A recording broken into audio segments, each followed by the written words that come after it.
أشهد أن لا إله إلا الله وحده لا شريك له وأشهد أن محمدا عبده ورسوله أرسله بالهدى ودين الحق ليظهره على الدين كله ولو كره المشركون اللهم صل على محمد وعلى آل محمد كما صليت على إبراهيم وعلى آل إبراهيم إنك حميد مجيد اللهم بارك على محمد وعلى آل محمد كما باركت على إبراهيم وعلى آل إبراهيم إنك حميد مجيد أما بعد فإن خير الكلام كلام الله وخير السنن سنن محمد صلى الله عليه وسلم وشر الأمور محدثاتها وكل محدثة بدعة وكل بدعة ضلالة أيها الإخوة والأخوات أوصيكم وإياي أولا بتقوى الله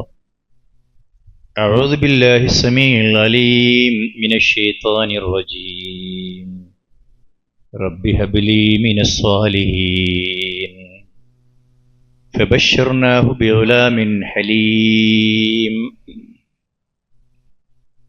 സഹോദരന്മാരെ, സഹോദരികളെ, അള്ളാഹുവിൻ്റെ വിധിവിലക്കുകൾ സൂക്ഷിച്ചുകൊണ്ട് ജീവിതത്തിൽ തഖ്വയോടുകൂടി മുന്നോട്ട് പോകാൻ ശ്രമിക്കണമെന്ന് എന്നെയും നിങ്ങളെയും ഉപദേശിക്കുകയാണ്.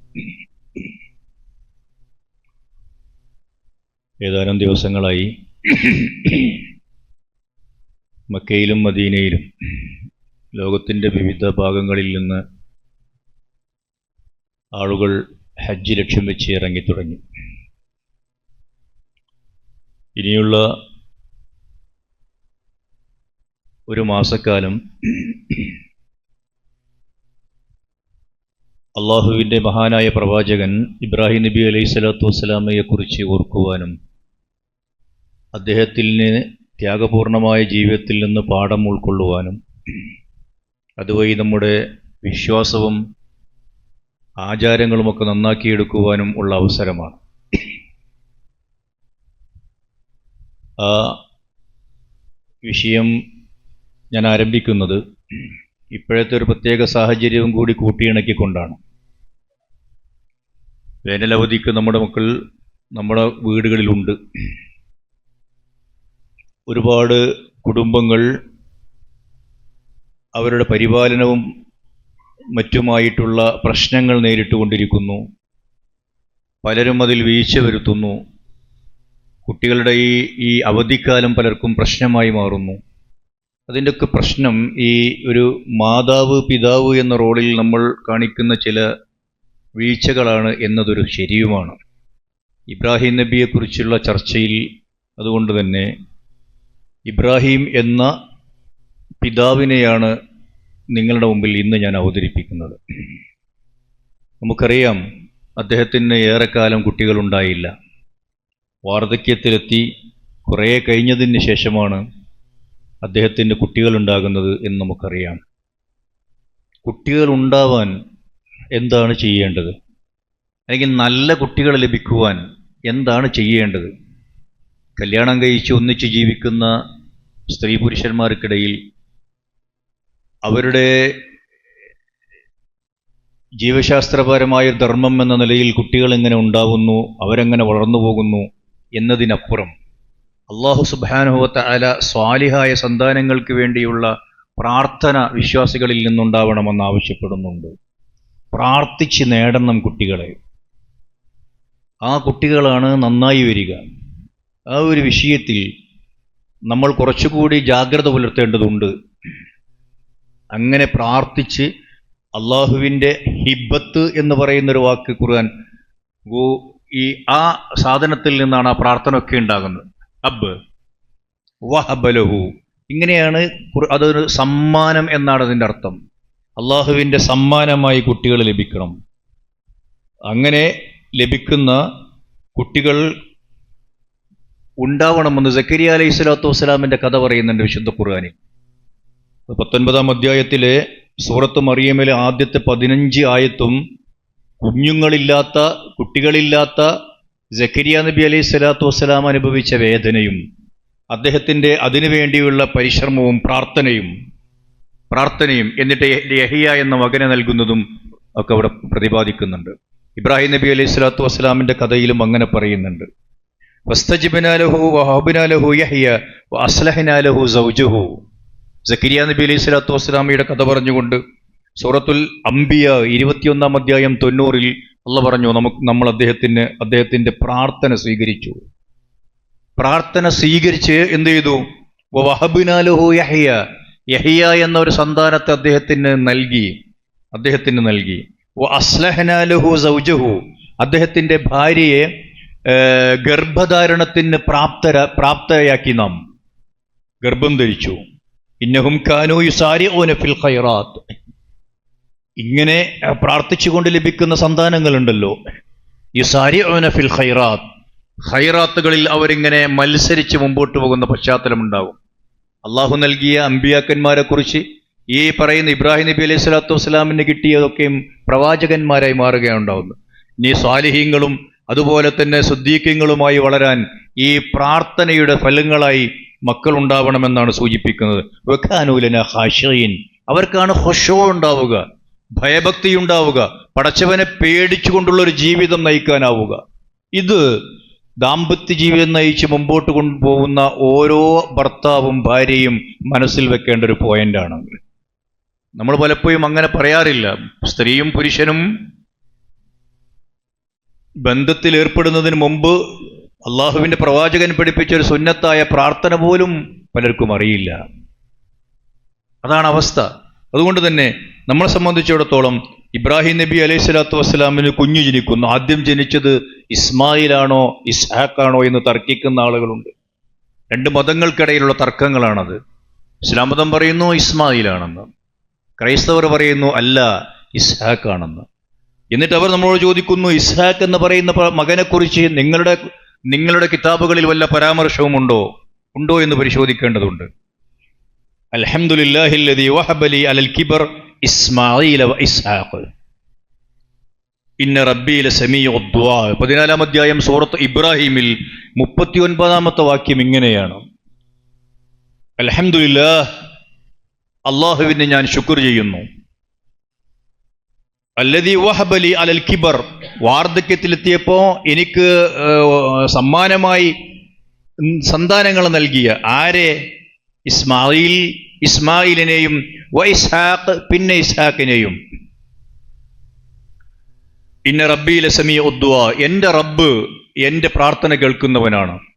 എന്റെ റബ്ബ് എന്റെ പ്രാർത്ഥന കേൾക്കും എന്ന അങ്ങേയറ്റത്തെ അചഞ്ചലമായൊരു വിശ്വാസം മനസ്സിൽ വെച്ചുകൊണ്ട് ഈ പ്രവാചകന്മാരൊക്കെയും അള്ളാഹുവിനോട് പ്രാർത്ഥിച്ചു. നമ്മൾ മുസ്ലിം സമൂഹത്തിന് പറ്റിപ്പോയ ഒരു തെറ്റെന്താന്ന് ചോദിച്ചാൽ, ദുആ എന്ന വിഷയം കൈകാര്യം ചെയ്യുമ്പോൾ, പ്രാർത്ഥനകളെക്കുറിച്ച് പഠിക്കുമ്പോൾ അള്ളാഹുവിന്റെ കിതാബിലുള്ള പ്രവാചകന്മാരുടെ പ്രാർത്ഥന വായിക്കാതെ പോവുകയാണ്. ഒരുപാട് പ്രാർത്ഥനകൾ, പ്രവാചകന്മാരുടെ പ്രാർത്ഥനകൾ എന്തിനാണ് വിശുദ്ധ ഖുർആൻ എടുത്തുദ്ധരിച്ചത്? അവരാരോട് പ്രാർത്ഥിച്ചു എന്ന് പഠിപ്പിക്കാൻ തന്നെയാണ്. അവരാരോടാണ് പ്രാർത്ഥിച്ചത്? കുട്ടികളില്ലാത്തതിന്, രോഗങ്ങളുണ്ടായപ്പോ, അങ്ങനെയോ വിഷമകരമായ സന്ദർഭങ്ങളിൽ, അങ്ങനെ പല പല പ്രശ്നങ്ങളിലും പ്രതിസന്ധികൾ നേരിട്ടപ്പോ, മുളുത്തറായി നിന്നപ്പോ, കുടുങ്ങിയിട്ട് അങ്ങേയറ്റം എടങ്ങേറായി മുളുത്തറായി നിന്ന സന്ദർഭങ്ങളിൽ അവർ ആരോട് പ്രാർത്ഥിച്ചു എന്ന് വിശുദ്ധ ഖുർആൻ പറയുന്നു? ഒരൊറ്റ പ്രാർത്ഥന പോലും അള്ളാഹുവിനോടല്ലാതെ അള്ളാഹുവിന്റെ പടപ്പുകളിൽ ആരോടുമില്ല. അപ്പോ ധനനഷ്ടമുണ്ടാകുമ്പോ, രോഗമുണ്ടാകുമ്പോ, സന്താനങ്ങൾ ലഭിക്കാതെയാകുമ്പോ, വിഷമങ്ങൾ ഉണ്ടാകുമ്പോൾ, പ്രയാസങ്ങൾ ഉണ്ടാകുമ്പോ ഇങ്ങനെ പ്രാർത്ഥിക്കണം. ഇന്ന റബ്ബി ലസമീഉ ദുആ. അവരാരും എന്ത് ചെയ്തില്ല? അള്ളാഹുവിന്റെ സൃഷ്ടികളിൽ ഒരാളോടും അവർ പ്രാർത്ഥിച്ചില്ല, തുലാഭാരം നടത്തിയില്ല, ജാറത്തിങ്ങിലേക്ക് പോയില്ല, ഭരിച്ചുപോയ മഹാത്മാക്കളോട് മക്കളെ തരണം എന്നവർ പറഞ്ഞില്ല. മക്കളെ കിട്ടിയതിന് ശേഷം ആ മക്കളെയും കൊണ്ട് ആ ജാറങ്ങളിലേക്കോ അവരുടെ കുടീരങ്ങളിലേക്കോ നന്ദി പറയാനും അവർ പോയില്ല. നന്ദി ആരോട് പറഞ്ഞു? നന്ദി അള്ളാഹുവിനോട് പറഞ്ഞു. ഈ രണ്ട് കാര്യങ്ങൾ മക്കളുടെ വിഷയത്തിൽ പാലിക്കുന്നവർക്ക് തന്നെയാണ് മക്കൾ സ്വാലിഹീങ്ങളായ സന്താനങ്ങളായി മാറുക എന്ന വിഷയത്തിൽ തർക്കമേതുമില്ല. അങ്ങനെ ഇസ്ലാമിന്റെ ഷിയാറുകളൊക്കെ അങ്ങനെ പുറത്തു കാണിച്ചിട്ട് അങ്ങനെ നടക്കുന്നുണ്ടാവും. ഈമാൻ എന്ന് പറയുന്ന സാധനം നമ്മുടെ മക്കളെ മനസ്സിലേക്ക് എത്തണമെങ്കിൽ മാതാപിതാക്കൾ കാണിക്കേണ്ട ചില സംഗതിയാണ്. ഇസ്ഹാഖ് ഇബ്രാഹിം നബിയുടെ മകനാണെന്ന് ഖുർആൻ പറയുന്നു. ഇനി നമ്മളെ എതിർക്കുന്ന ആളുകളുടെ കിതാബ് എന്ത് പറയുന്നു? ഉൽപ്പത്തി പുസ്തകത്തിന്റെ 16-ാം അധ്യായം ആരംഭിക്കുന്നതിന് അബ്രഹാമിനും സാറക്കും മക്കൾ ഇല്ലായിരുന്നു എന്ന് പറഞ്ഞുകൊണ്ടാണ്. ഇബ്രാഹിം നബിയുടെ ഭാര്യ സാറാ ബീവിക്കും ഇബ്രാഹിം നബി അലൈഹി സ്വലാമക്കും മക്കളില്ല എന്ന് പറഞ്ഞുകൊണ്ടാണ് ഉൽപ്പത്തി പുസ്തകത്തിന്റെ 16 ആരംഭിക്കുന്നത്.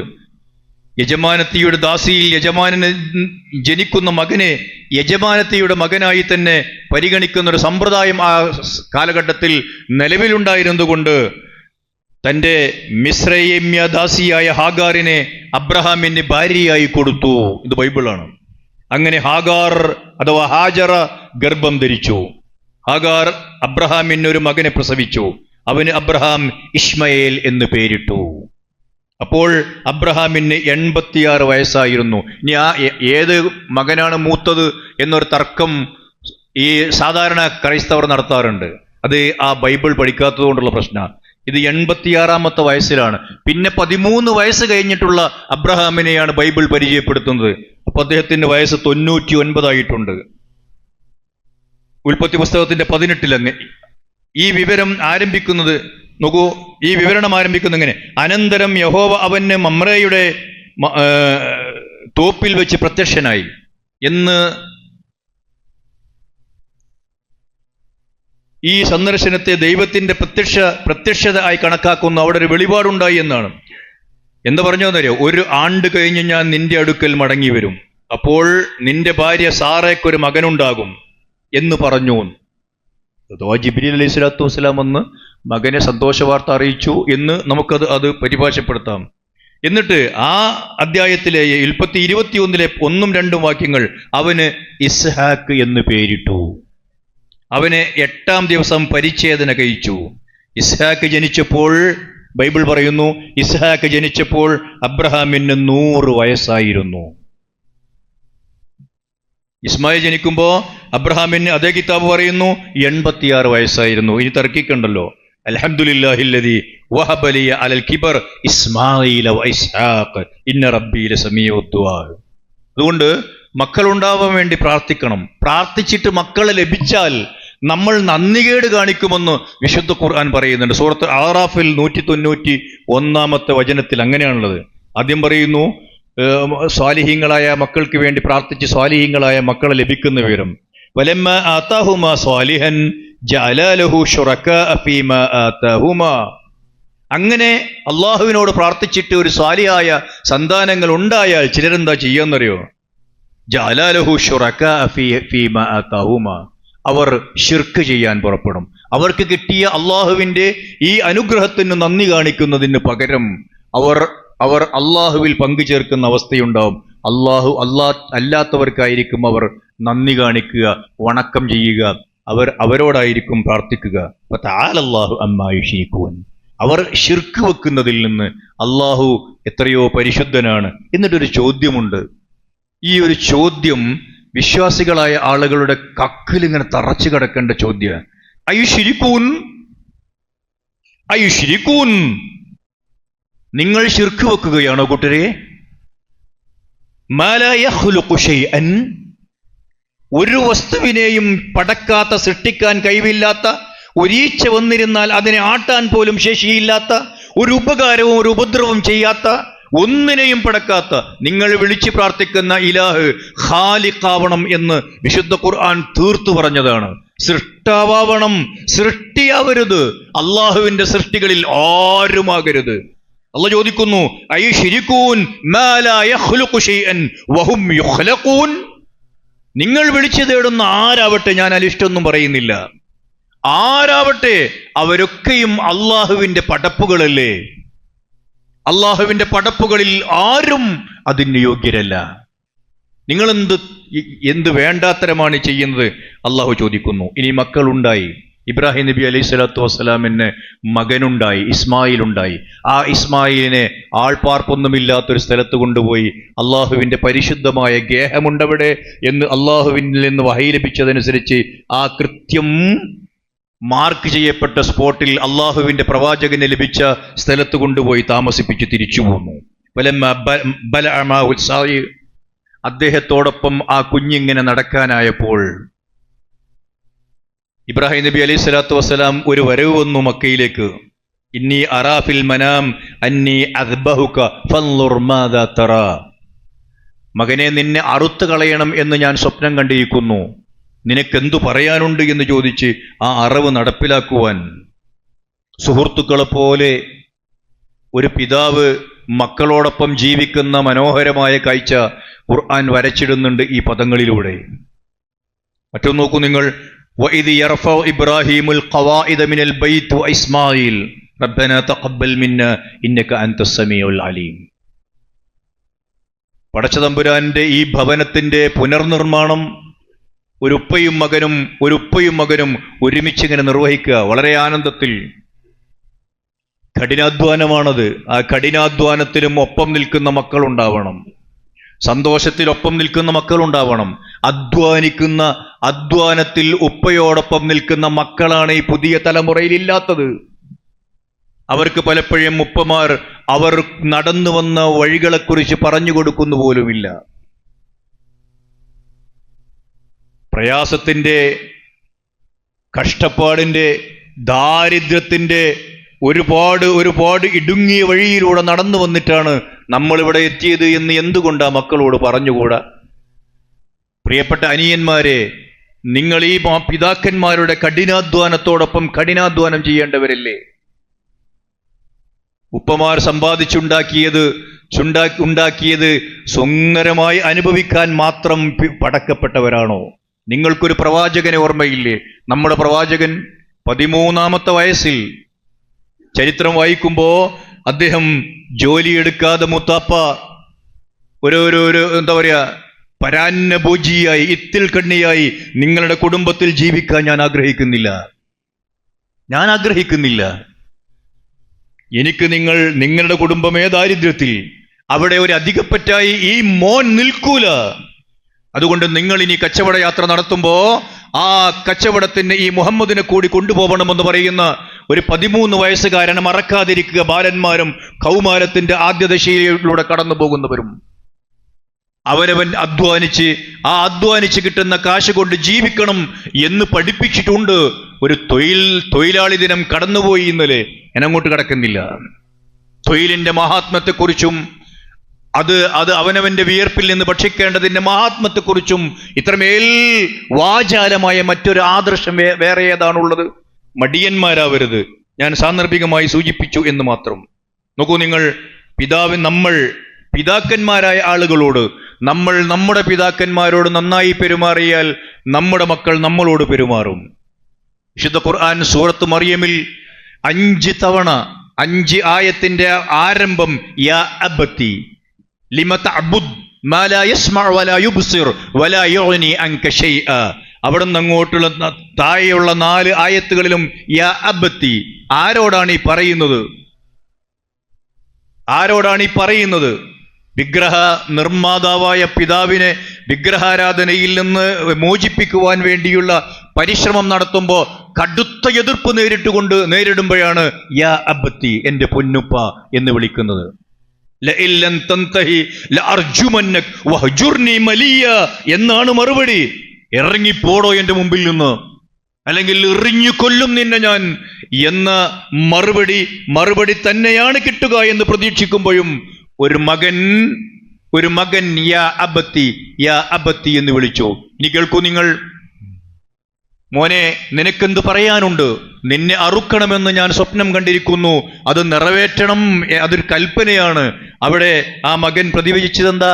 യാ അബത്തി ഇഫ്അൽ മാ തുഅ്മർ, യാ അബത്തി ഇഫ്അൽ മാ തുഅ്മർ സതജിദുനി ഇൻഷാ അല്ലാഹു മഅസ് സാബിരീൻ. നിങ്ങൾക്കെന്നെ ക്ഷമാലുക്കളിൽ കാണാം എന്റെ പൊന്നുപ്പ. അള്ളാഹുവിന്റെ കൽപ്പന എന്താണോ അത് നടപ്പിലാക്കിക്കോളൂ. യാ അബത്തി എന്ന് നമ്മുടെ മക്കൾ വിളിക്കാൻ നമ്മുടെ പിതാക്കന്മാരെ യാ അബത്തി എന്ന് വിളിക്കണം. അത് അറബി വാക്കാണ്. അത് കൃത്യമായി ഒരു പാരന്റിങ്ങിന്റെ വിഷയത്തിൽ പഠിച്ചേ പറ്റൂ. മക്കൾക്ക് വേണ്ടി പ്രാർത്ഥിക്കണം. 3 ദുആകൾ അപ്പീലില്ലാതെ അള്ളാഹ് സ്വീകരിക്കും. മുസ്തജാബാത്തുൻ ലാ ശക്ക ഫീഹിന്ന, ഉത്തരം കിട്ടുക തന്നെ ചെയ്യും, സംശയിക്കുകയേ വേണ്ട. ഒന്ന് ദഅവത്തുൽ മദ്ലൂം, മർദ്ദിതന്റെ പ്രാർത്ഥനയാണത്. ഒരു സമൂഹത്തിൽ, സൊസൈറ്റിക്കകത്ത് ജീവിക്കുമ്പോൾ, ഒരു കുടുംബത്തിൽ ജീവിക്കുമ്പോൾ, പൊതുരംഗത്ത് ഇടപഴകുമ്പോൾ ഒക്കെ ഈ വാക്ക് നല്ലോണം പേടിയോടുകൂടി ഉണ്ടാവണം. മദ്ലൂമുകളായ ആളുകളുടെ മനസ്സിൽ നിന്ന് പോകുന്ന വല്ലാത്തൊരു നെടുവീർപ്പുണ്ട്.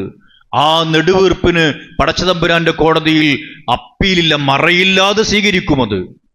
നിങ്ങൾ നോക്കൂ, ജെറൂസലേമിലേക്ക് ഒരു നാടൊട്ടാകെ ചുട്ട് ചാമ്പലാക്കിയ ആളുകളെ അല്ലാഹു സുബ്ഹാനഹു വ തആല ശിക്ഷിക്കുന്നത്.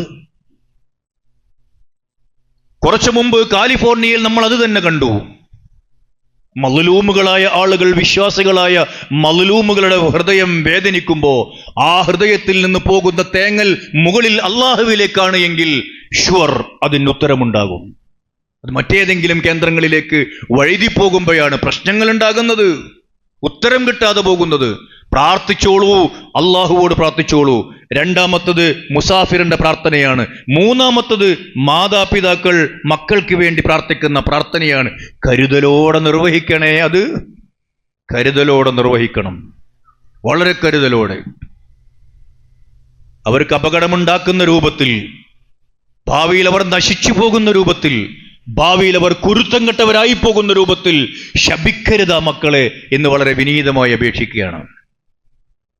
ആ പ്രാർത്ഥനയും അള്ളാഹു സ്വീകരിച്ചു പോയാൽ സ്വീകരിക്കുമെന്ന് അല്ലാഹു പറയുന്നു. നമ്മളുടെ പ്രാർത്ഥന കൊണ്ട് നമുക്കുണ്ടാകുന്ന ദേഷ്യത്തിന്റെ പിറകിൽ, നമ്മൾ ഉപയോഗിച്ച പദത്തിന്റെ പേരിൽ, നമ്മുടെ പ്രാർത്ഥനയുടെ പേരിൽ നമ്മുടെ മക്കൾ കണ്ണീര് കുടിക്കേണ്ട അവസ്ഥ വന്നാൽ, ഇബ്രാഹിം നബി അലൈഹി സ്വലാത്തു വസ്സലാം ഒട്ടേറെ സ്ഥലങ്ങളിൽ പ്രാർത്ഥിച്ചിട്ടുണ്ട്. അതിലൊന്ന് നന്മയുള്ള മക്കളായി തീരാനാണ്. ഇബ്രാഹിം റബ്ബഹു ബികലിമാത്തിൻ ഫഅതമ്മഹുന്ന ഖാല ഇന്നി ജാഇലുക ലിന്നാസി ഇമാമ, നിന്നെ നാം ഇമാമാക്കി നിശ്ചയിച്ചിരിക്കുന്നു എന്ന് പറഞ്ഞപ്പോ വമിൻ ദുർരിയതി, എന്നെ മാത്രം പോരാ പടച്ച തമ്പുരാനെ. ഈ തിരുത്ത് ഇബ്രാഹിം നബി അലൈഹി സ്വലാത്തു വസ്സലാമയുടെ പ്രാർത്ഥനയിൽ ഒന്ന് രണ്ട് സ്ഥലങ്ങളാണ്. അത് ഇൻഷാ അല്ലാഹ് പിന്നെ ചർച്ച ചെയ്യാം. എന്നെ മാത്രമല്ല, എൻ്റെ മക്കളെയും മക്കളുടെ മക്കളെയും ഒക്കെ ഇങ്ങനെയാക്കണം. എന്നിട്ട് നമ്മൾ പ്രാർത്ഥിക്കുന്നു വജഅൽനാ ലിൽ മുത്തഖീന ഇമാമ. അതിന്റെ ചുവട് പിടിച്ചാണ് ആ പ്രാർത്ഥന. റബ്ബനാ ഹബ് ലനാ മിൻ അസ്വാജിനാ വദുർരിയതിനാ ഖുർറത അയുൻ വജഅൽനാ ലിൽ മുത്തഖീന ഇമാമ. അങ്ങനെ അർത്ഥമറിഞ്ഞ് പ്രാർത്ഥിച്ചു കൊണ്ടിരിക്കണം, മക്കൾക്ക് നന്മ വന്നു ചേരാൻ. ഇബ്രാഹിം നബി ഇസ്മായിൽ നബിയെയും ഹാജറ ബീവിയെയും മക്കയിൽ കൊണ്ട് കടത്തുമ്പോൾ നമ്മൾ ഇന്ന് കാണുന്ന മക്കയല്ല, നമ്മൾ ഇന്ന് കാണുന്ന കഅബാലയമല്ല, നമ്മൾ ഇന്ന് കാണുന്ന സഫയും മർവയുമല്ല. അവിടെ ഒരു മനുഷ്യന്റെ സാന്നിധ്യം പോലുമില്ല. എന്നിട്ട് അവിടെ നിന്ന് പ്രാർത്ഥിക്കുക, റബ്ബന ഇന്നി അസ്കൻതു മിൻ ദുർരിയതി ബിവാദിൻ ഗൈരി ദി സറഇൻ ഇൻദ ബൈതികൽ മുഹറം റബ്ബന ലിയുഖീമുസ് സ്വലാത്ത്. നമസ്കാരം നിലനിർത്തുന്നവരാക്കണം. എന്നിട്ട് പ്രാർത്ഥിക്കുന്ന പ്രാർത്ഥന ഫജ്അൽ അഫ്ഇദതം മിനന്നാസി തഹ്വീ ഇലൈഹിം. ലോകത്തിന്റെ വിവിധ ഭാഗങ്ങളിലുള്ള ആളുകളുടെ മനസ്സ് ഇങ്ങോട്ട് ആകർഷിക്കപ്പെടുന്ന അവസ്ഥയുണ്ടാവണം. എപ്പോഴാണ് അവിടെ ആളൊഴിയുന്നത്? ഏത് രാജ്യത്ത് നിന്നാണ് അവിടെ ആളെത്താത്തത്? എപ്പോഴാണ് അവിടെ മനുഷ്യന്മാർ ഒഴിഞ്ഞ സ്ഥലമുള്ളത്? ഒരു ദിവസം, ഒരു 2-4 ദിവസം മുമ്പ് നമ്മൾ അല്പം ശൂന്യമായ ഒരു കഅബാലയത്തിന്റെ മുറ്റം കണ്ടു. ഒരു 4 ദിവസം മുമ്പ്, അഥവാ കഴിഞ്ഞ മാസത്തിന്റെ അവസാനത്തെ ദിവസം, അല്പം ശൂന്യമായ കഅബാലയത്തിന്റെ മുമ്പിൽ ഒരു 1-2 സഫിൽ മാത്രം ഇമാമിന്റെ പുറകിൽ ആളുകൾ നിസ്കരിക്കുന്ന അപൂർവമായ ഒരു കാഴ്ച എന്ന് വേണമെങ്കിൽ അതിനെ നിങ്ങൾക്ക് വിലയിരുത്താം. ഒരു അപൂർവമായ കാഴ്ച. കാലുകുത്താൻ സ്ഥലമില്ലാത്ത മത്താഫും, അതുപോലെ തന്നെ മസ്ജിദുൽ ഹറാമിന്റെ വിശാലമായ പ്രദേശങ്ങളും, മക്ക എന്ന് പറയുന്ന പുണ്യനഗരിയുടെ റോഡുകളും, അതുപോലെ തന്നെ ആളുകൾ താമസിക്കുന്ന കെട്ടിടങ്ങളുമൊക്കെ. എന്നാണ് ഒരു അയവുണ്ടാവുക? നിർബന്ധമായും സൗദി അറേബ്യയുടെ സർക്കാർ വലിച്ച് പുറത്താക്കി ശുദ്ധീകരിച്ചപ്പോ ഹാജിമാർക്ക് വേണ്ടി മാത്രം ഒരുങ്ങാനുള്ള ഗ്യാപ്പ് ഉണ്ടാക്കിയിട്ട് ഹാജിമാരെ സ്വീകരിക്കുന്ന ആ ചെറിയ ഇടവേളയിൽ മാത്രമാണ് അങ്ങനെ ഉണ്ടായത്. ആളുകളുടെ മനസ്സ് ഒരു വട്ടം മക്കയിൽ പോയി വന്ന ആളുകൾ എത്ര പേരെന്റെ മുമ്പിലുണ്ട്. അവർ പലവട്ടം പിന്നെയും പോകുന്നത് എന്തുകൊണ്ടാണ്? പലവട്ടം പിന്നെയും പോകുന്നത് എന്തുകൊണ്ടാണ്? തീരെ പോവാത്തവർക്ക് അവരെ വിമർശിക്കാം. ആ കാശ് കൊണ്ട് വേറൊരു കുട്ടിനെ കെട്ടിച്ചൂടെ, അങ്ങനെയൊക്കെ ചോദിക്കാം.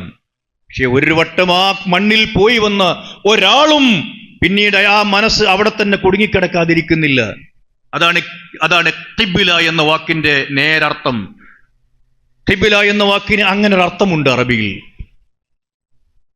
അതുകൊണ്ട് ഇബ്രാഹിം നബിയുടെ അങ്ങനെ നമ്മൾ പ്രാർത്ഥിക്കണം. എങ്ങനെ?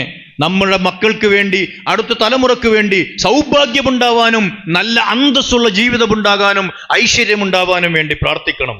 നിസ്കാരം നിലനിർത്തുന്നവരായി തീരാൻ വേണ്ടി പ്രാർത്ഥിക്കണം. അതുകൊണ്ട് ഇബ്രാഹിം നബി അലൈഹി സ്വലാത്തു വസ്സലാം ഇങ്ങനെ പ്രാർത്ഥിച്ചിരുന്നു. അങ്ങനെ പ്രാർത്ഥിക്കുന്ന ശീലവും ഒരു സ്വഭാവവും ഒക്കെ മാതാപിതാക്കൾ എന്ന നിലയിൽ എനിക്കും നിങ്ങൾക്കും ഉണ്ടാവണം.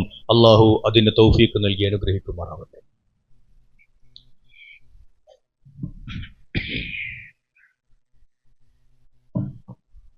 അൽഹംദുലില്ലാഹ് വസ്സലാത്തു വസ്സലാമു അലാ റസൂലില്ലാഹ് വഅലാ ആലിഹി വസഹ്ബിഹി അജ്മഈൻ. അമ്മാ ബഅദ്. അയ്യുഹൽ ഇഖ്വ വൽ അഖ്വാത്ത് ഉസീകും വഇയ്യായ സാനിയം ബിത്തഖ്വല്ലാഹ്. സഹോദരന്മാരെ, സഹോദരികളെ, അള്ളാഹുവിൻ്റെ വിധിവിലക്കുകൾ ജീവിതത്തിൻ്റെ എല്ലാ മേഖലയിലും എല്ലാ റോളിലും അനുസരിച്ച് ജീവിക്കണമെന്ന് എന്നെയും നിങ്ങളെയും ഒന്നുകൂടെ ഞാൻ ഉണർത്തുന്നു. മക്കൾ അള്ളാഹുവിനെ മാത്രം ആരാധിക്കുന്ന, ജീവിതത്തിൽ ഒരിക്കലും ശിർക്ക് ചെയ്യാത്ത ആളുകളായി മാറാനുള്ള അർത്ഥവത്തായ നിരന്തരമായ പ്രാർത്ഥന മാതാവിൽ നിന്നും പിതാവിൽ നിന്നും ഉണ്ടാവണം. വഇദ ഖാല ഇബ്രാഹിം റബ്ബി ജഅൽ ഹാദൽ ബലദ ആമിന വജ്നുബ്നി വബനിയ അൻ നഅ്ബുദൽ അസ്നാം. പടച്ചതമ്പുരാനെ, ഈ നാടിനെ നിർഭയത്വമുള്ള നാടാക്കി മാറ്റണം. എന്നെയും എൻ്റെ സന്താനങ്ങളെയും ബിംബങ്ങളെ ആരാധിക്കുന്നതിൽ നിന്ന് നീ രക്ഷപ്പെടുത്തുകയും വേണം, കാക്കുകയും വേണം. വവസ്സാ ബിഹാ ഇബ്രാഹിം ബനീഹി വയാഖൂബ് യാ ബനിയ ഇന്നല്ലാഹ അസ്തഫാ ലക്കുമുദ്ദീൻ ഫലാ തമൂതുന്ന ഇല്ലാ വഅൻതും മുസ്ലിമൂൻ. ഇബ്രാഹിം നബിയുടെ മകൻ ഇസ്ഹാഖ് നബിയുടെ മകൻ യാഖൂബ് നബി അലൈഹിസ്സലാം, ഈ പ്രവാചകന്മാരോടൊക്കെയുള്ള ഇതിങ്ങനെ പറഞ്ഞുകൊണ്ട് യാഖൂബ് നബി അലൈഹി സ്വലാത്തു വസ്സലാം മരണമാസന്നമായ സന്ദർഭത്തിൽ മക്കളെ വിളിച്ച്, അദ്ദേഹത്തിൻ്റെ മക്കളുടെയൊക്കെ ഹിസ്റ്ററി അറിയാവുന്നവരെ നമ്മൾ ഒക്കെ വിളിച്ചു വരുത്തിയിട്ട് ഇങ്ങനെ ചോദിക്കുന്നുണ്ട്, നിങ്ങൾ ആരെയാണ് എനിക്ക് ശേഷം പ്രാർത്ഥിക്കുക?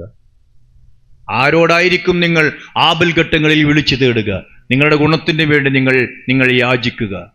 അങ്ങനെയുള്ളൊരു സന്ദർഭം ഇവിടെ എന്നിട്ട് പറയുന്നു ഈ ആയത്തിൽ. ഇബ്രാഹിം നബിയും ബാക്കിയുള്ള അദ്ദേഹത്തിന്റെ സന്താന പരമ്പരയിൽ പ്രവാചകന്മാരും ഒക്കെ പറഞ്ഞത് ഫലാ തമൂതുന്ന ഇല്ലാ വഅൻതും മുസ്ലിമൂൻ, മുസ്ലിമീങ്ങളായിട്ടല്ലാതെ മരണപ്പെട്ടു പോവരുതേ എന്നിങ്ങനെ നിരന്തരം വസിയത്ത് ചെയ്തുകൊണ്ടേയിരിക്കണം, ഉപദേശിച്ചുകൊണ്ടേയിരിക്കണം. അങ്ങനെ അത് ശ്രദ്ധിക്കുകയും വേണം. അങ്ങനെ ഉപദേശിക്കണമെങ്കിൽ നമുക്ക് ആ വിഷയത്തിൽ ശ്രദ്ധ വേണ്ടേ? നമ്മുടെ മക്കൾ തൗഹീദ് എന്ന് പറയുന്ന ഒരു ആദർശത്തിന്റെ കളത്തിൽ നിന്ന് പുറത്തു പോകുന്നുവോ ഇല്ലേ? ആരാ പരിശോധിക്കാറ്? ആരും പരിശോധിക്കുന്നില്ല. ഇവർ പ്രാർത്ഥിക്കുന്നുണ്ടോ? അതാരാ ശ്രദ്ധിക്കാറില്ല. അവർ പള്ളിയിൽ നമ്മുടെ കൂടെയുണ്ടോ? അവർ പ്രാർത്ഥിക്കുന്നുണ്ടോ? ഒന്ന് പിന്നോട്ട് തിരിഞ്ഞു നോക്കണം. എൻ്റെ മകൻ ഞാനുള്ള ജമാഅത്തിൽ പങ്കെടുക്കുന്നുണ്ടെങ്കിൽ അവൻ എന്താ ചെയ്യുന്നത്? സലാം വീട്ടി വേഗം എഴുന്നേറ്റ് പോവുകയാണോ? അതോ പ്രാർത്ഥിക്കുന്നുണ്ടോ? അല്ലെങ്കിൽ വീട്ടിൽ ചെല്ലുമെന്ന് പറയണം, കുറച്ചൊക്കെ പ്രാർത്ഥിക്കണം. ജീവിതത്തിന്റെ എല്ലാ മേഖലയിലും പ്രാർത്ഥിക്കാം. പള്ളിയിൽ നിന്ന് മാത്രമല്ല, നിസ്കാരത്തിന്റെ പിന്നിൽ മാത്രമല്ല, പ്രാർത്ഥിക്കുന്ന ശീലം ഉണ്ടാക്കിയെടുക്കാൻ മാതാപിതാക്കൾക്കാവണം മക്കളിൽ. അങ്ങനെയുള്ള ഒരവസ്ഥയുണ്ടാവണം. റബ്ബനാ വജഅൽനാ മുസ്ലിമീന ലക വമിൻ ദുർരിയ്യതിനാ ഉമ്മത്തൻ മുസ്ലിമത്തൻ ലക. നല്ലൊരു സമൂഹത്തിന്റെ സൃഷ്ടിക്ക് വേണ്ടി ഈ മക്കൾ ഉതകണം, അതിനും പ്രാർത്ഥിക്കണം. അങ്ങനെ അവനവനുസരത്തിലേക്ക് ഉൾവലിഞ്ഞിട്ടുള്ള ഒരു ജീവിതം നയിക്കാൻ കുട്ടികളെ പ്രാപ്തരാക്കുന്ന പിതാക്കന്മാരാണ് പലരും. സോഷ്യൽ ലൈഫ് കിടങ്ങാറടാ, പൈസ ചെലവാകും, സമയം ചെലവാകും, അവനവന്റെ കാര്യം അവതാളത്തിലാകും എന്നുപദേശിച്ചു കൊടുക്കുന്നതിന് പകരം അത് തിരിച്ചുപദേശിക്കാനുള്ള ഒരു എന്താ പറയാ മാനസാന്തരം നമ്മൾക്കുണ്ടാവണം. അങ്ങനെ പ്രാർത്ഥിച്ചാൽ പ്രാർത്ഥനയ്ക്ക് ഉത്തരം കിട്ടും. നോക്കൂ നിങ്ങൾ, വവഹബ്നാ ലഹു ഇസ്ഹാഖ വയാഖൂബ നാഫിലതൻ വകുല്ലൻ ജഅൽനാ സാലിഹീൻ. അങ്ങനെ കൊടുത്തു അള്ളാഹു. ഇസ്മായിലിന് കൊടുത്തു, ഇസ്ഹാക്കിന് കൊടുത്തു. ഇസ്ഹാക്ക് യാക്കൂബ് അലൈഹി സ്വലാത്തു വസ്സലാമിന് യൂസഫ്, അങ്ങനെ പരമ്പരയായി പ്രവാചകന്മാരുടെ നീണ്ട കണ്ണികൾ ഇബ്രാഹിം നബി അലൈഹി സ്വലാത്തു വസ്സലാമിനുണ്ടായി. ഇസ്മായിൽ നബി അലൈഹി സ്വലാത്തു വസ്സലാമിയുടെ പരമ്പരയിലൂടെ വന്ന് മുഹമ്മദ് മുസ്തഫ റസൂലുള്ളാഹി സ്വല്ലല്ലാഹു അലൈഹി വസല്ലം ഉണ്ടായി. അതിന്റെ അനുയായികളായി ലോകത്ത് കോടിക്കണക്കിന് ആളുകൾ ഇന്നും ആദർശ പ്രതിബദ്ധതയുള്ളവരായി ജീവിക്കുന്നു.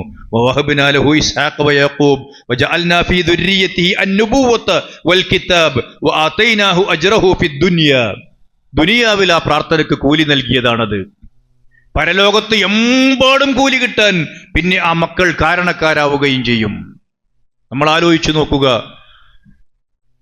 ഈ ദീൻ കൊണ്ടു നടക്കാൻ വേണ്ടി പെടാപ്പാടുപെടുന്ന ആളുകളുണ്ടല്ലോ ചരിത്രത്തിൽ, ഇപ്പോഴുമുണ്ടല്ലോ നാട്ടിൽ. അതൊക്കെ അവരുടെ പിതാക്കന്മാരുടെ പ്രാർത്ഥനയുടെ ഫലമാണ്. യാതൊരു തർക്കവുമില്ല. അവരുടെ പിതാക്കന്മാരുടെ മനസ്സിലുണ്ടായിരുന്ന ആഗ്രഹത്തിന്റെയും തേട്ടത്തിന്റെയും ഫലമാണ്. പലപ്പോഴും എന്റെയും നിങ്ങളുടെയും ഒക്കെ മക്കൾ അങ്ങനെയുള്ള ഫീൽഡുകൾ ഇല്ലെങ്കിൽ ഒന്ന് ആത്മപരിശോധന നടത്തുക. നമ്മൾ ആ പ്രാർത്ഥന ആത്മാർത്ഥമായി ചെയ്തിട്ടുണ്ടാവുമോ ഇല്ലേ എന്ന്. ഇല്ലെങ്കിൽ ആരംഭിച്ചോളൂ. അള്ളാഹുവിനോട് പ്രാർത്ഥിക്കുന്ന പിതാക്കന്മാർക്ക് മാത്രമേ നല്ല മക്കളുണ്ടാവൂ. മറ്റൊന്ന്, അവനവന്റെ പിതാക്കന്മാരോട് നന്നായി പെരുമാറുന്ന ആളുകൾക്ക് ഇങ്ങോട്ട് നന്നായി പെരുമാറുന്ന മക്കളെയും കിട്ടൂ. ഇതൊക്കെ വളരെ വളരെ എന്താ പറയാ, ജീവിതം കൊണ്ട് തെളിയിക്കപ്പെടുന്ന യാഥാർത്ഥ്യങ്ങളാണ്.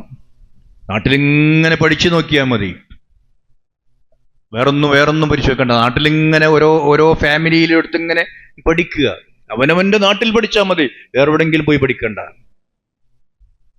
അപ്പൊ ഒരു പിതാവ് എന്ന നിലയിൽ ഞാനും നിങ്ങളും ഒരു ദുരന്തമാവാതിരിക്കുക. പിതാവ് എന്ന നിലയിൽ ഞാനും നിങ്ങളും വലിയ ഒരു സൗഭാഗ്യവാന്മാരായി മാറുക. അത്തരം സൗഭാഗ്യവാന്മാരുടെ കൂട്ടത്തിൽ അള്ളാഹു നമ്മെ ഉൾപ്പെടുത്തി അനുഗ്രഹിക്കുമാറാവട്ടെ. മാതാപിതാക്കൾ എന്ന റോളിൽ നമ്മളിൽ നിന്ന് വന്നുപോയ തെറ്റുകുറ്റങ്ങൾ അള്ളാഹു വിട്ടുപുറത്ത് മാപ്പാക്കി തരുമാറാവട്ടെ. നമ്മളുടെ മക്കൾക്ക് വേണ്ടി അള്ളാഹുവോട് നിരന്തരം നല്ലതിന് വേണ്ടി മാത്രം പ്രാർത്ഥിക്കുന്ന മാതാപിതാക്കളുടെ കൂട്ടത്തിൽ അള്ളാഹു നമ്മെ എല്ലാവരെയും ഉൾപ്പെടുത്തി അനുഗ്രഹിക്കുമാറാവട്ടെ. മക്കൾ നന്നാവണമെന്ന് ആഗ്രഹിക്കുകയും മക്കൾ നന്നാവാൻ വേണ്ടി പണിയെടുക്കുകയും മക്കളെ നന്നാക്കി തീർക്കാൻ വേണ്ടി പടച്ചവനോട് യാചിക്കുകയും ചെയ്യുന്ന നല്ല മുത്തഖികളുടെ കൂട്ടത്തിൽ അള്ളാഹു നമ്മെ ഏവരെയും ഉൾപ്പെടുത്തി അനുഗ്രഹിക്കുമാറാവട്ടെ. നമുക്കെല്ലാവർക്കും നമ്മുടെ കുടുംബജീവിതത്തിൽ അള്ളാഹു കൺകുളിർമ പ്രദാനം ചെയ്യുമാറാവട്ടെ. നമ്മിൽ രോഗം മൂലം കഷ്ടപ്പെടുന്ന ആളുകൾക്ക് അള്ളാഹു ഷിഫ നൽകി അനുഗ്രഹിക്കുമാറാവട്ടെ. നമ്മിൽ നിന്ന് മരണപ്പെട്ടു പോയവരെയും നമ്മയും അള്ളാഹു സ്വർഗലോകത്ത് ഒരുമിച്ച് ചേർക്കുമാറാവട്ടെ. അല്ലാഹുമ്മ ഗ്ഫിർ ലിൽ മുഅ്മിനീന വൽ മുഅ്മിനാത്ത് വൽ മുസ്ലിമീന വൽ മുസ്ലിമാത്ത്